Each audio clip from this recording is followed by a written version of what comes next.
Hola Comadres, welcome to another episode of Comadreando podcast. I'm your host, Marcy, and today we have an amazing guest, Kerry Magro.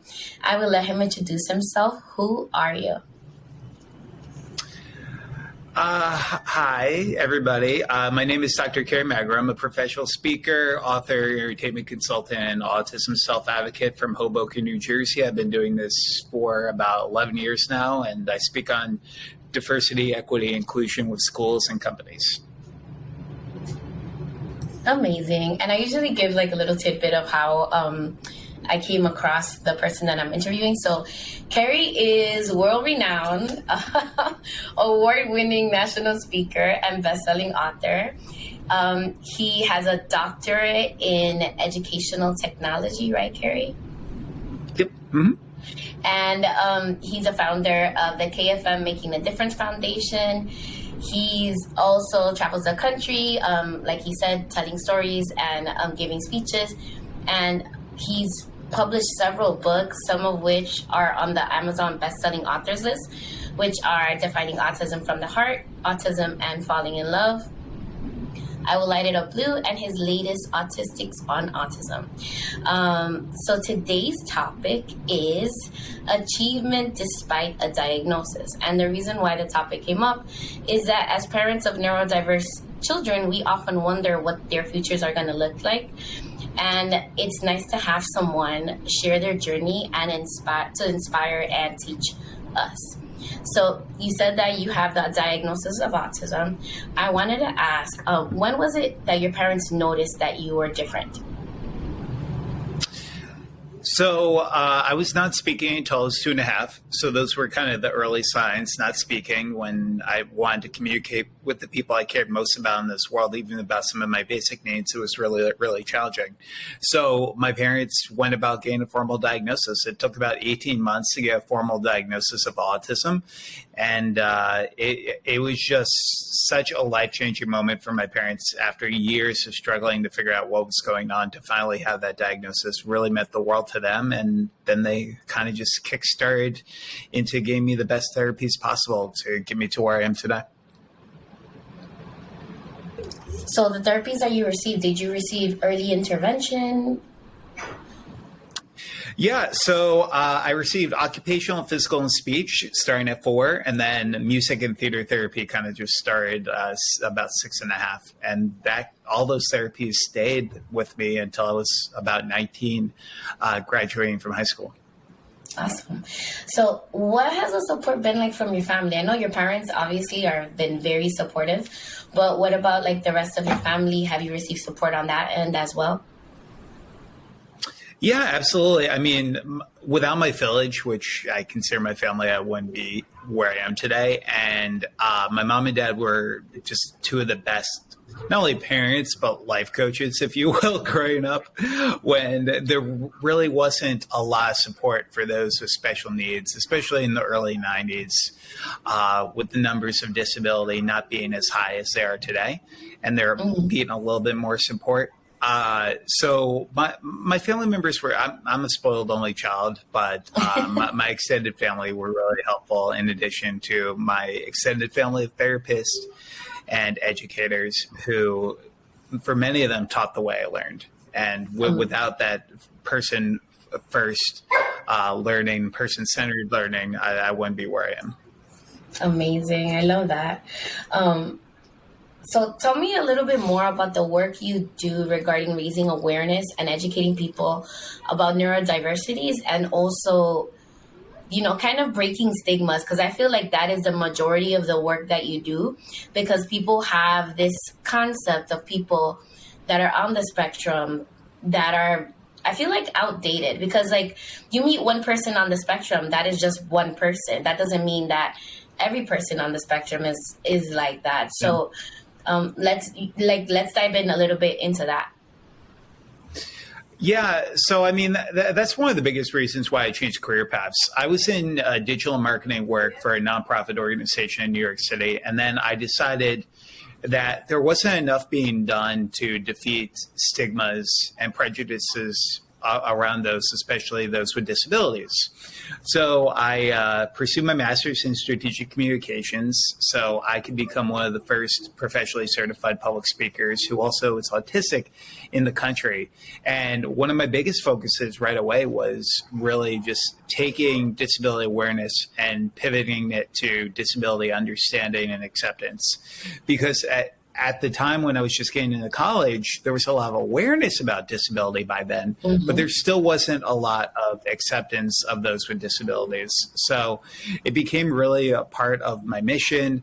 I started telling people for the first time about my autism diagnosis really in college, because I wanted to share those personal life experiences as well in the hopes of helping them get a little bit of a sense and look of what disability is, but also an understanding from my expertise about why we need to have larger conversations about ignorance in our disability community. Yeah, there was I don't know if you got to see on in Facebook and Instagram, there was a story of a mom that she attended a breakfast, like a brunch, for like a Santa brunch with her child, and she was asked to leave. And I was just so infuriated. And I don't know if it's true that it was a brunch for children with disabilities or not, but like the mistreatment of the mom and the child and the way that the lady was speaking to them as if he wasn't there, really, like, it made me so upset. So it's like, the work that you're doing and raising not only awareness, because awareness is already there. We know what autism is, but taking a step forward and in creating inclusive environments and acceptance for our children and different adults with neurodiversities and that are different than, neurotypical people. So, I feel like it's so important, the work that you're doing, and, continuing to fight that good fight. Sometimes it feels like it's tireless, because we're always doing it all the time, but we are making a difference in one way or another. What did you want to add? No, I mean, it's so interesting that you mentioned the Santa brunch, because for 9 years now I've played an autism and sensory friendly Santa Claus. So I host my own event via my nonprofit KFM Making a Difference, which provides scholarships for autistic students to go to college, provides grants for small businesses that hire people with disabilities, but also promotes disability advocacy and sensory friendly events.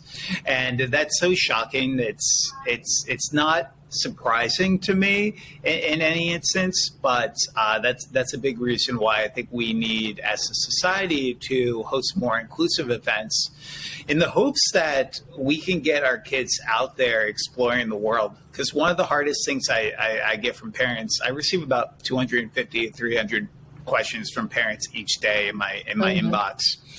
And a lot of the time, those questions are circled around, well, my child wants to get out there, make friendships, find connections, but the world is not a place where my child can succeed because of the accommodations aren't there. So I think we need to have, I hope that story goes viral because hopefully it will lead to an education that we need more inclusive events. Definitely.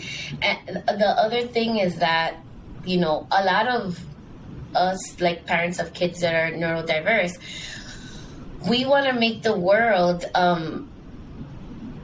accepting of our children, right? Like, we can prepare our children to be in the world, but I feel like it's easier to teach a person that is neurotypical how to work with somebody that is neurodiverse, as opposed to having the child that is neurodiverse change who they are to fit into this mold that society deems acceptable, So it's really, doing the work and really sitting down and, petitioning also to like legislators to help create programs to structure change,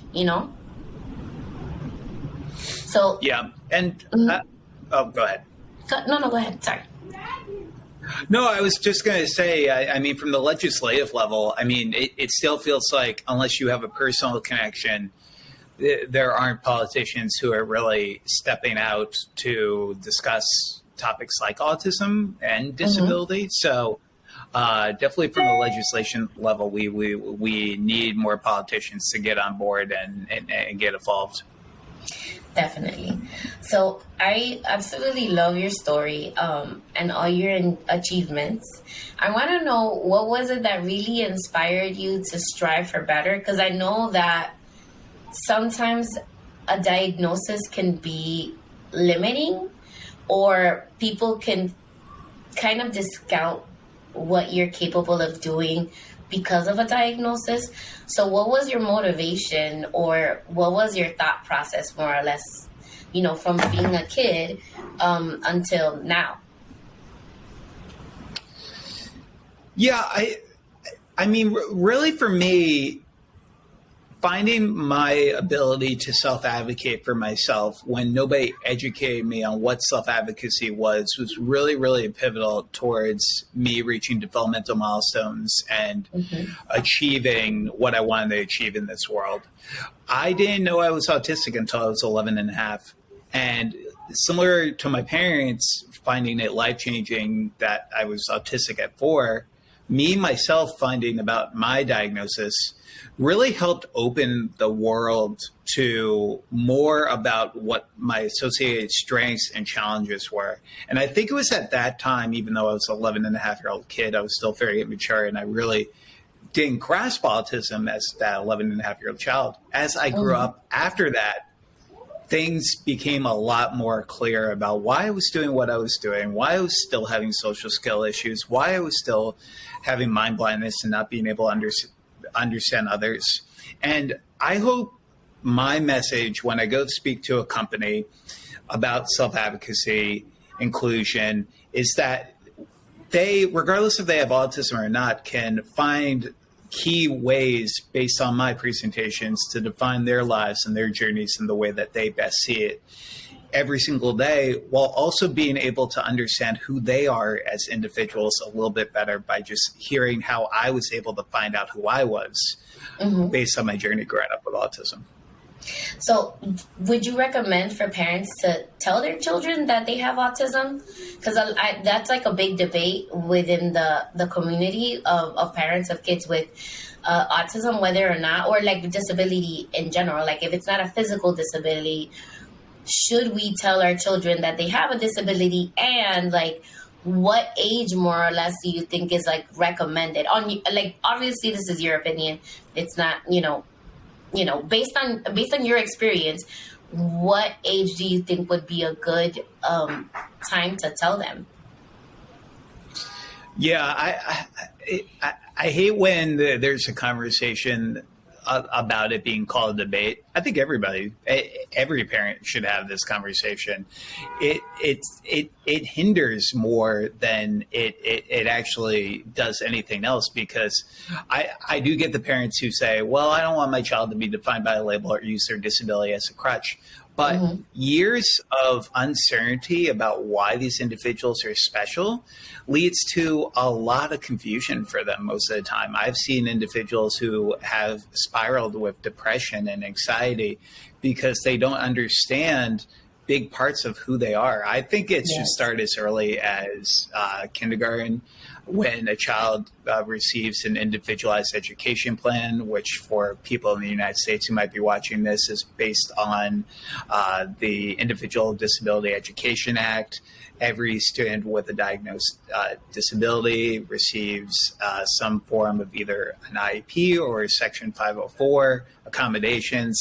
And that way, when they do start having those conversations, when they do start receiving accommodations, they'll get a little glimpse into why they're receiving those accommodations and a little bit more about what their disability means to their strengths and challenges. And hopefully by getting that early education, 5-6 years old, I've given webinars on this topic of how to actually bring up this conversation, because a lot of parents don't know how to bring up the conversation, at least on a very novice level, 4, 5, and 6 year olds, that hopefully will lead to better understanding and self-advocacy as they grow up.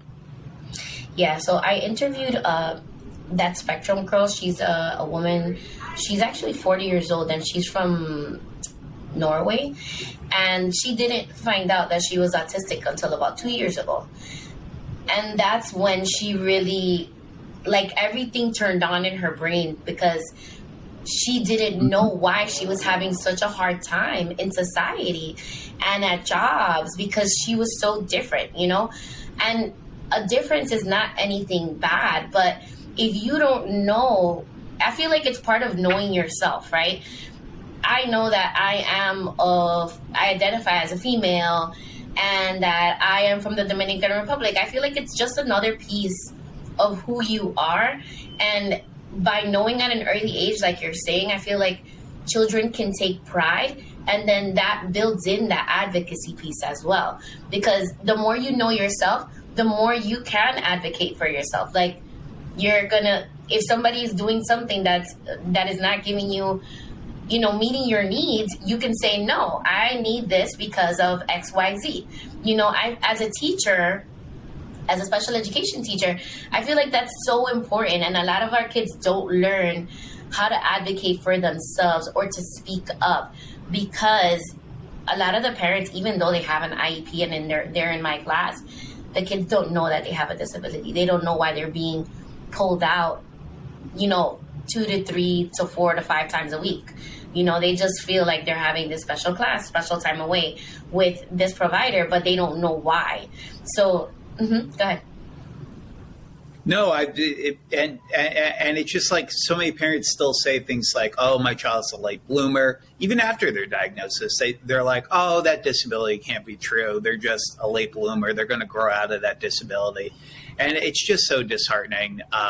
I applaud what you do as a special education teacher, though, because we speak with so many special education teachers. In addition to doing student assemblies, we also do a lot of staff development on teaching the way that educators learn.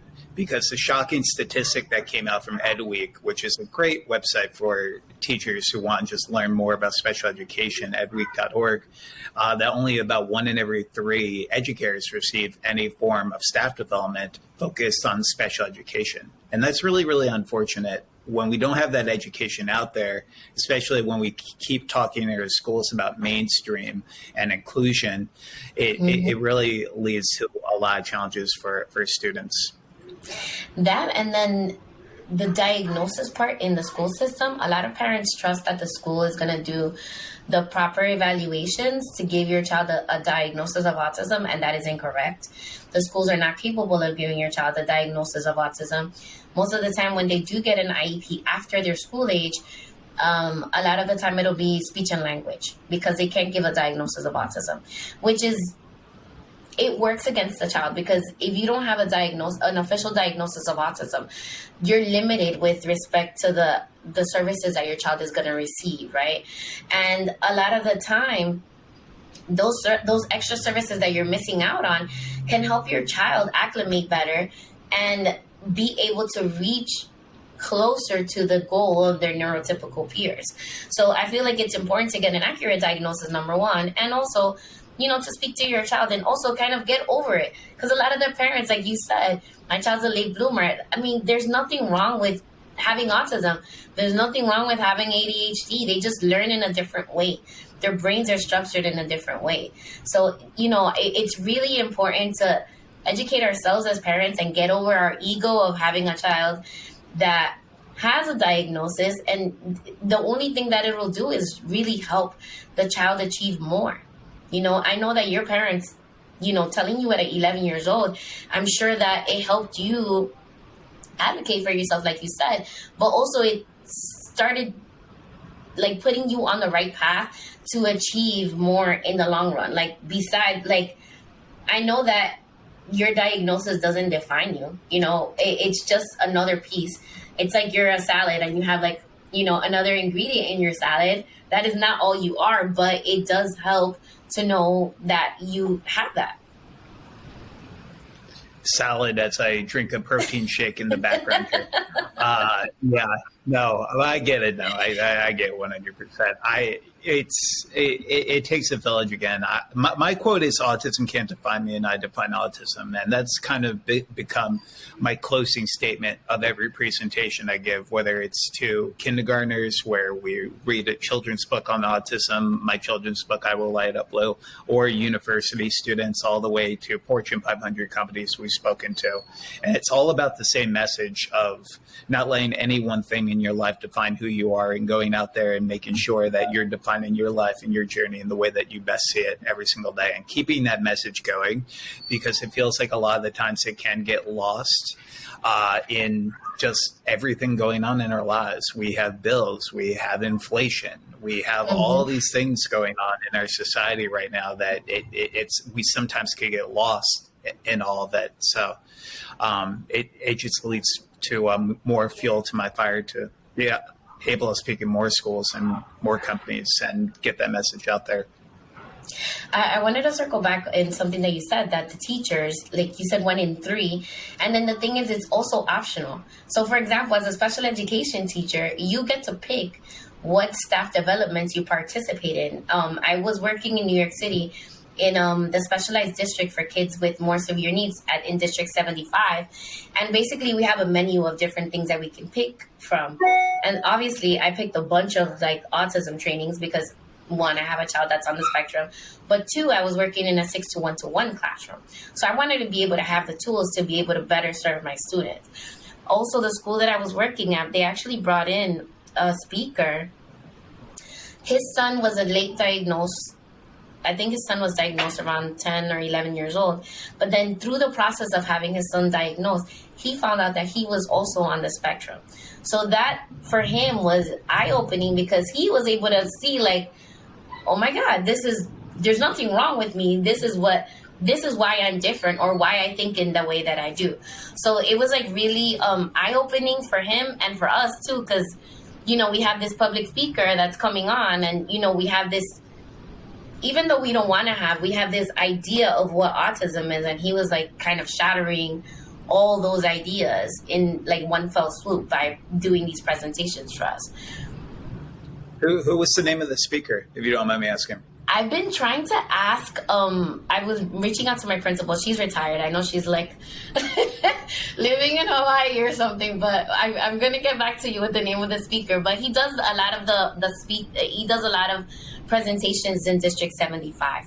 But he was amazing, and it was life-changing for me. I want to see if I find the name of the speaker, but definitely it's somebody you should probably reach out to, because another thing that he told us is that he still does a lot of stimming, but the way that he masks it, well, not mask, but kind of makes neurotypical people feel more comfortable. Right.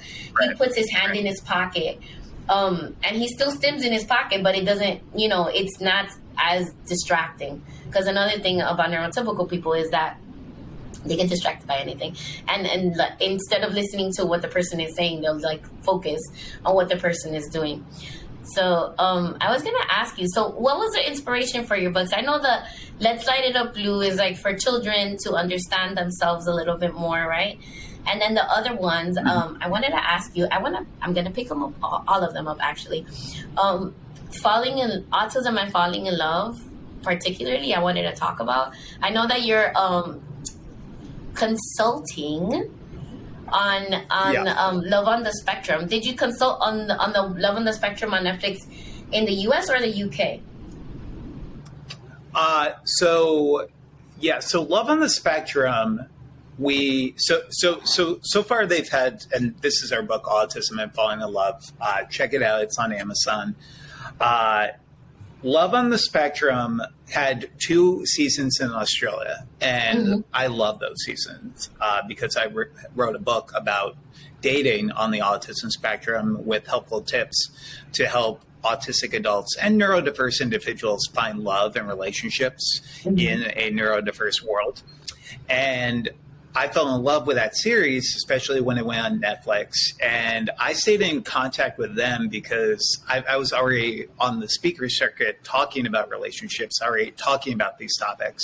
Mm-hmm. And we just kind of connected, and one thing led to another. And they asked me, it's like, you said you consulted on TV before, because I had worked with HBO in 2019 on a limited series called Mrs. Fletcher, which had a non-speaking child on it.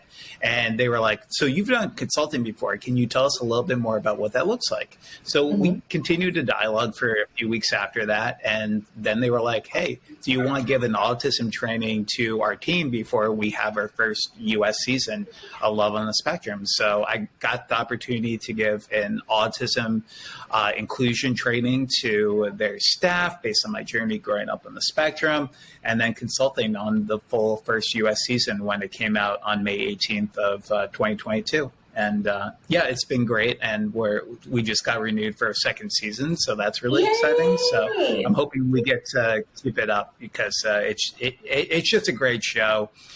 I tell people it's kind of like the thing that you need to watch if you're tired of The Bachelor, because it's like it's a reality TV show that is authentic and just a show that will really just make you smile, and you'll just feel the authenticity of all the people on the show.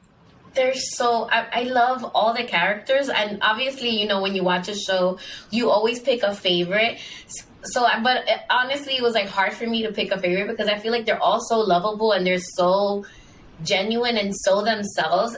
And this is like what I speak about. I speak about inclusion and also representation, right? These people are on the autism spectrum, but not only that, but then you are a person with autism that's also consulting on the show in different avenues to make sure that it's authentic and that is representative of the population, you know. So I commend you for that, and I love that show.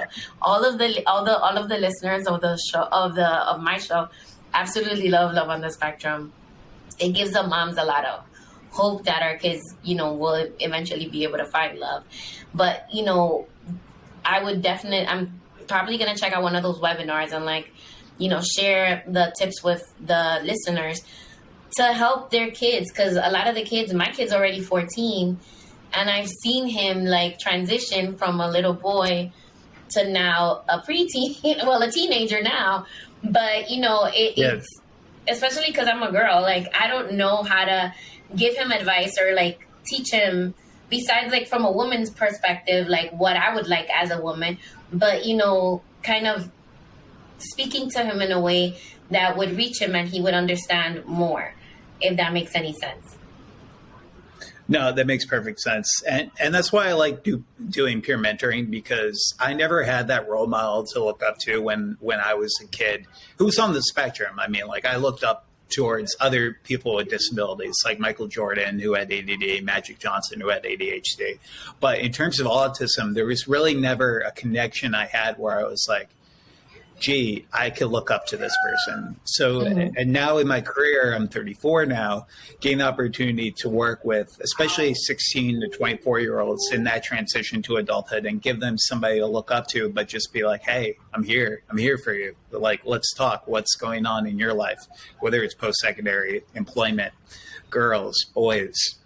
It's something I hope that I can continue to do, because those questions are tough.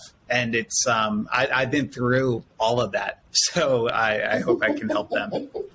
It's so powerful what you're doing. I actually interviewed the episode before this one that aired last week. I interviewed an occupational therapist that she's also a life coach for people on the spectrum, because she was working with that age group for I think over 9 years in the Department of Education. So, you know, through working with those boys and girls, she was able to, like, you know, really teach them social skills and how to communicate in a different way. And, like, kind of what the coaches were doing on the show, like, which is, okay, so if we're having a conversation, we need to stay on topic. And, you know, you show interest by asking questions and things like that. That's what she's doing right now, which is so powerful. I feel like there needs to be more people doing that. And, our kids need it. But yeah, I love that you're doing that. So you are such a busy man. Like, what do you do for self-care? This is like my question for everybody that comes on the show.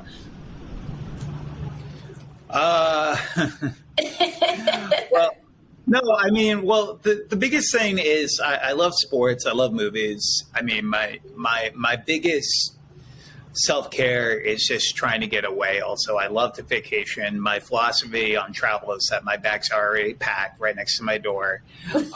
So it's really, really important. Yeah, it's really, really important for me to just be able to get away and just have a cocktail on the beach and just be able to unwind in that way. I feel like a lot of the times people ask me about like self-care and like what I do, and they're always so surprised. Well, some of them are surprised, like, oh, you just drink and you go to the beach and that's how you do it. It's like, yeah, like most people who would answer that question. So that's pretty much it. Sports, movies. I'm a big basketball fan. Wanted to grow up to be the next Larry Bird, so I was obsessed with basketball growing up. And I have no vertical leap, so that didn't happen, but I'm okay with it now. Yeah, so those are my self-care, and I love to write. And I mean, I've written 4 books now, so it's kind of like it's not work as much as it is a therapeutic just getaway for me whenever I get the opportunity to type. I love that. So when you're writing, that's like your Zen moment. So how do you pick the topics that you write about? Is it something kind of like you have like an aha moment and then you're like, I'm going to write a book about that? Really, I mean, especially with my work with publishers now, it's really just trying to focus on something that hasn't been done before. I've learned great things from Dr. Temple Grandin, who's an incredible autism advocate. And I'll never forget, she called me, she's great. She called me one day because I was trying to figure out my next book. And she said to me, Kerry, how is your book going to be different compared to all the other books out there? Because when I was growing up, there was a book called Look Me in the Eye by an incredible autism self-advocate named John Elder Robison.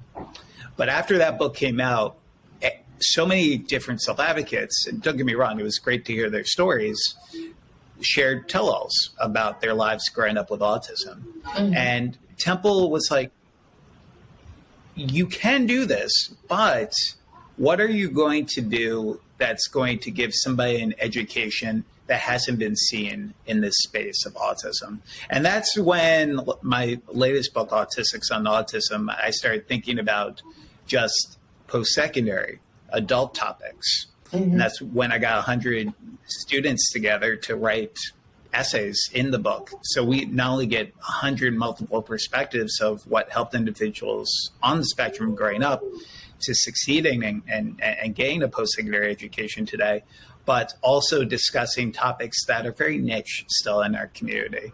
So, yeah, that's kind of how I focus on the topics right now. I try to think about something that hasn't been done before that will spread to hopefully educate as many people as possible. I love that. That's amazing.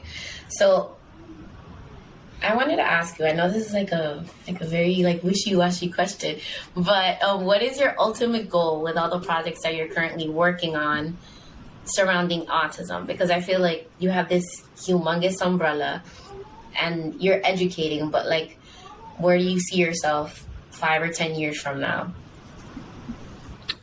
Well, definitely married. Hopefully have a kid. I've kind of accomplished what I've wanted to professionally. Mm-hmm. And now it's kind of just focused on just having, that's something I've always wanted to be. And my dad is just such a great inspiration to me.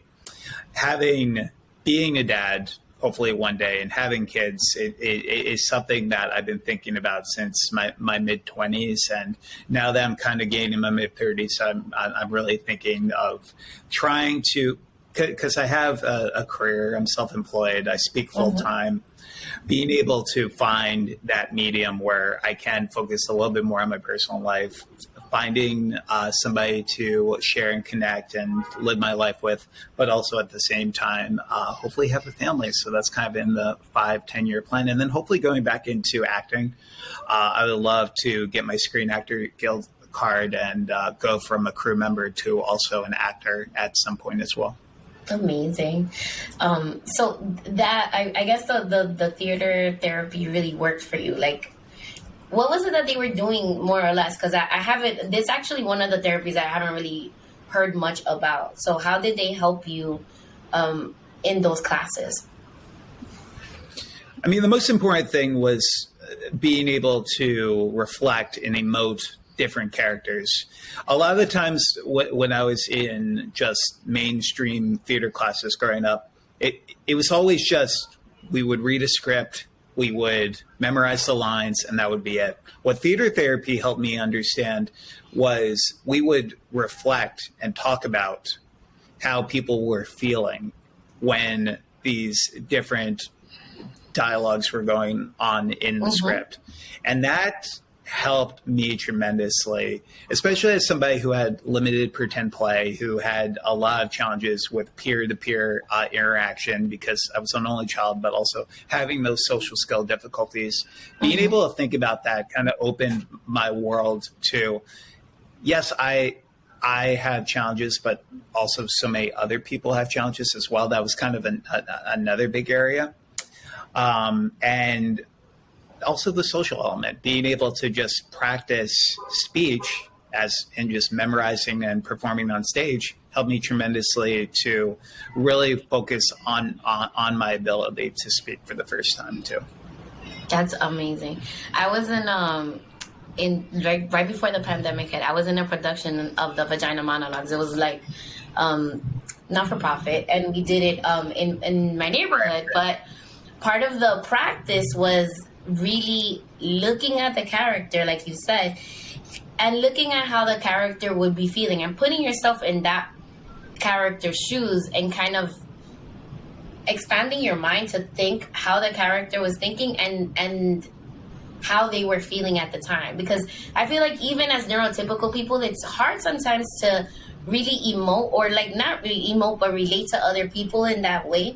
But it helped me see the character in a different way. Because the thing is, like the first and second read, it was like me reading the script. But then once I kept doing those exercises, I was able to really become the character in that way, which was really interesting. So I wanted to ask you, what are some tips that you would give parents of neurodiverse children? So I know one of them is letting them know about their diagnosis early on. So what other things would you offer for the parents that are listening? Especially if they're school age, definitely see about talking to the school district about getting them a peer mentor.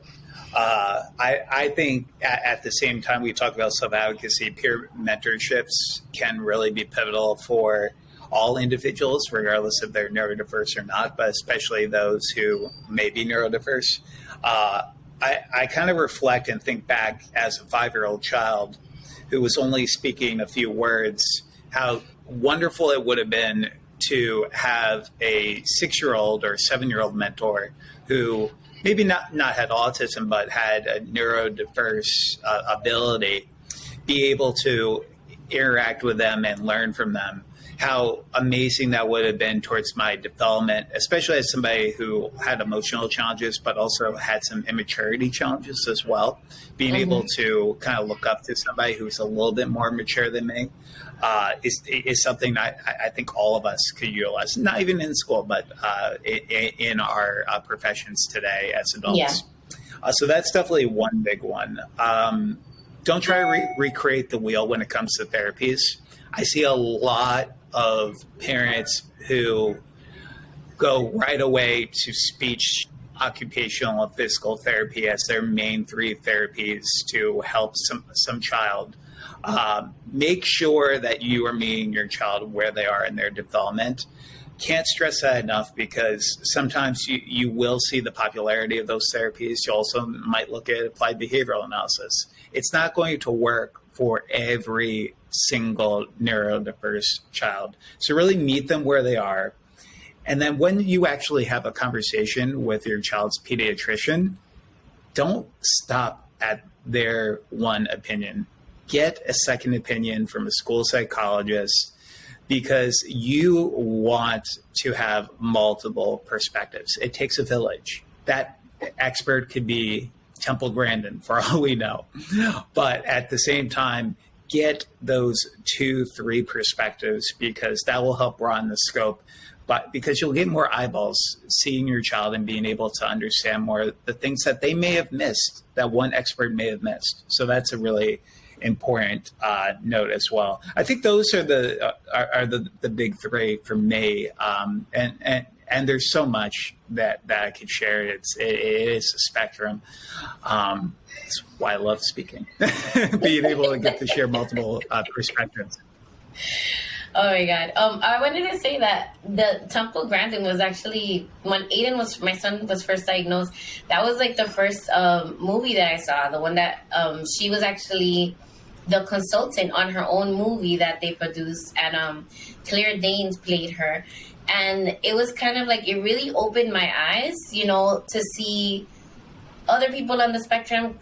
And because like at the beginning, I feel like the media didn't do such a great job of depicting people that were neurodiverse.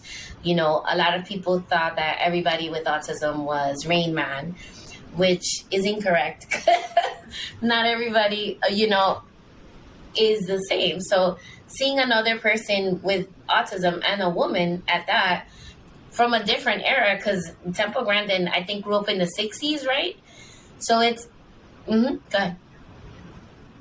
No. I think she's in her mid 70s now, so she's probably 50s. Yeah. Yeah. So But still, yeah. Yeah, she grew up in the 50s, early 60s or whatever, and seeing the change, right, and how she was able to, even then, because the thing is, like, our kids have so many services now and help because of the IDEA Act and everything, but back then there was literally nothing. So seeing her achieve, despite the diagnosis, at that time is phenomenal. And then seeing other people like you, I would love to see a documentary about your life eventually. Hopefully somebody listens to us and proposes something for you. So, go ahead. No, I was going to say that's something that's been in the back of my head for a while now. I've been approached by a few people, but I want to make sure that it's done right. And that's, I still consider myself young-ish. So you are young. How old are you? 34. So I still hope to, stop it. I thought we were the same age. But anyways, literally that's kind of just something that I've been approached by a few groups, and I'm still waiting for the right offer, but I also feel like my story hasn't been written just yet. That's why I've kind of stayed away from writing an autobiography, just because I feel like there's, knock on wood, there's still a lot of journey to go about my own autism, but also what I try to do to help support the community. Yeah. Wait, so I wanted to ask you, what has dating been like for you? Like, what do you do like online dating, or do you meet people in person? Yeah, so dating is interesting in 2022. I mean, we still, especially that year in 2020, there was so much COVID hesitancy. Don't get me wrong, it's important, but it's been interesting. Online dating is still kind of my go-to as of right now, just because I'm so busy with public speaking.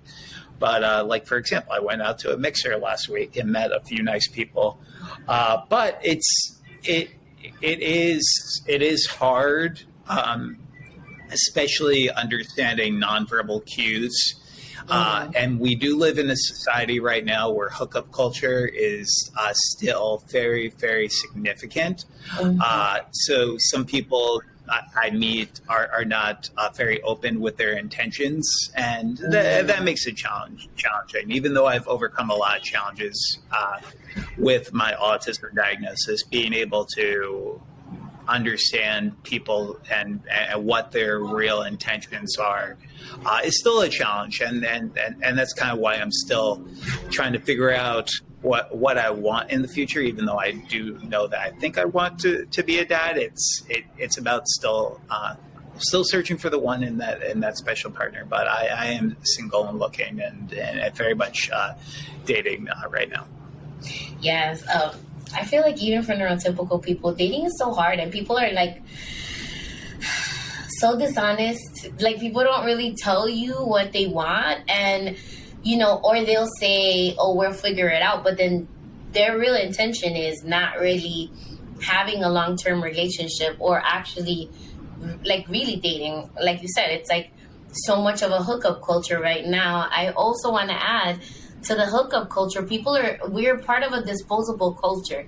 People are really not trying to get to know people on a deeper level. It's like, they get an quote unquote ick, or they don't like something, or it doesn't look how it needs to look on Instagram, and automatically the person is like throwing the other person away and discounting that person for that reason. But yeah, it's so hard. I mean, even it's just, I've been dating since I divorced my son's dad, and it's been a crap show. But, I'm wishing you the best. Tell us how you really feel. What happened? What happened? Tell us how you really feel. So, no, Go ahead. I was going to say, I just feel for you, because I 100% agree. And I think that's the hard thing about online dating also, because if somebody finds just that like microscopic, like little bite-sized M&M thing wrong with somebody, they will just be like, you know what? Instant gratification. I have 20 more people I can swipe left or swipe right to. So I feel like that's another, when you're talking about the disposable thing, it's just who is trying to really just like take the time and try to find that meaningful connection, and who's willing to do that and be honest about it also. Yeah. I interviewed another woman who during the pandemic met her partner, and he's actually on the autism spectrum, and she's neurotypical.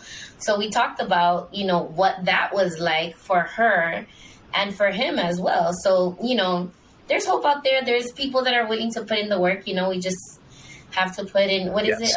We got to get our spyglass and look around really closely. Yes, absolutely. So, Dr. Kerry, I want to thank you so much for being on the show. And I'm going to end the show how I usually end it, which is follow me at Comadreando Pod, and follow Dr. Kerry on IG at, can you please drop your handle? Absolutely. So my handle is Autistic Professional Speaker on Instagram. Okay. And if you have any questions at all for me or Kerry, please feel free to send me a Comadre-Gram via email at marcy@comadreandopod.com, or slide up into my DMs. Please visit our website, www.comadreandopod.com, to read our latest blog posts, find out about future events, and get official Comadre merch. And thank you for spending time with your compadres. Kerry, you're officially a compadre now, so welcome to the club. Thank you. Honored to be here. All right. So thank you so much, and have a good night, everyone. Bye. Bye, all. Mom, just one more thing from the store, please.